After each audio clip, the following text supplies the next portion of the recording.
Hello guys, আসসালামু আলাইকুম। দেখেন ধান কত সুন্দর হয়েছে। তার মাঝে এখানে একটা পোকা ধরা ধান।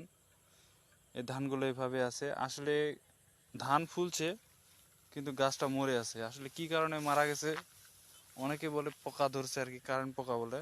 এটা আসলে আমি আপনাদেরকে সম্পূর্ণটা দেখাই গাছটা কিভাবে নষ্ট হয়ে গেছে, যার কারণে এটা আর কি এইভাবে হয়েছে। আসলে একটা গাছকে আমরা এখন পোস্টমর্টম করবো আর কি। এই যে একটা গাছ তুলি, যে এটা কোথায় ছিদ্র হলো বা কি কারণে মারা গেল, একদম আমরা শিকড় থেকে তুলবো আর কি।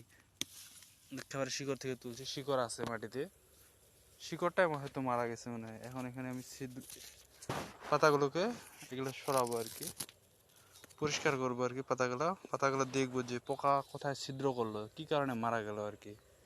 এই যে গাছটা, এটা আমি পোস্টমর্টম করি আর কি, গাছটা পোস্টমর্টম করতেছি আর কি। সবাই সাথে থাকেন, দেখেন কি হচ্ছে, কোথায় ছিদ্র হওয়ার কারণে মারা গেল গাছটা বা কি কারণে মারা গেল।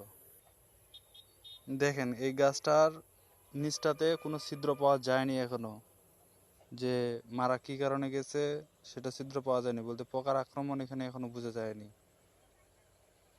আচ্ছা, আমি তারপরে আরেকটা ছিদ্র আমি দেখাই ভালো করে, নিচের পাতাটা ভালো করে ছড়ায় দেখাই। এটা হলো দ্বিতীয় স্টেপ। এটা দেখেন এখানে কোনো ছিদ্র নাই, এই দ্বিতীয় স্টেপেও কোনো ছিদ্র নাই, কিন্তু তারপরে গাছটা শুকায় গেছে আর কি। এখন আমি এটা তৃতীয় স্টেপ বের করছি আর কি। এখানে আমি ভালো করে লক্ষ্য করে দেখলাম কোনো প্রকার ছিদ্র নাই, যে ছিদ্র কাটে দিছে যার কারণে গাছটি মরে গেছে আর কি। আসলে তারপরে আরেকটা আছে ওটা দেখাই, পাতাটা সরাইলে আপনারা আসলে ভালো করে বুঝতে পারবেন। এই যে দেখেন আরেকটা পাতা সরাইছি, মানে খুলছি, ভিতরের অংশটা বের করছি, যেখানে কোনো স্পট নাই। দেখেন ভালো করে দেখেন, আসলে এইভাবে ভালো করে বোঝা যাচ্ছে না, মানে অনেক দূর থেকে আর কি, খালি চোখে দেখলে ভালো হয়, ক্যামেরার মধ্যে এটা ধরা যাচ্ছে না। তারপর আমি দেখতেছি যে কোনো সমস্যা নেই আর কি। এই যে দেখেন গাছের ফলটা শুকায় গেছে, মানে অল্পতে মারা গেছে। আসলে এটার সমস্যাটা হয়েছে আমার মনে হয় শিকড় থেকে, শিকড়টা পচে গেছে।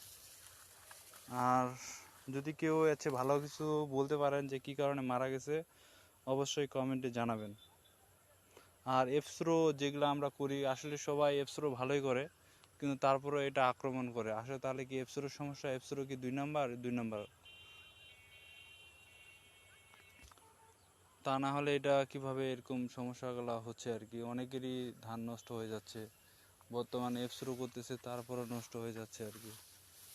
এই বিষয়টা একটু সবাই গুরুত্ব দিবেন। ধন্যবাদ সবাইকে সাথে থাকার জন্য।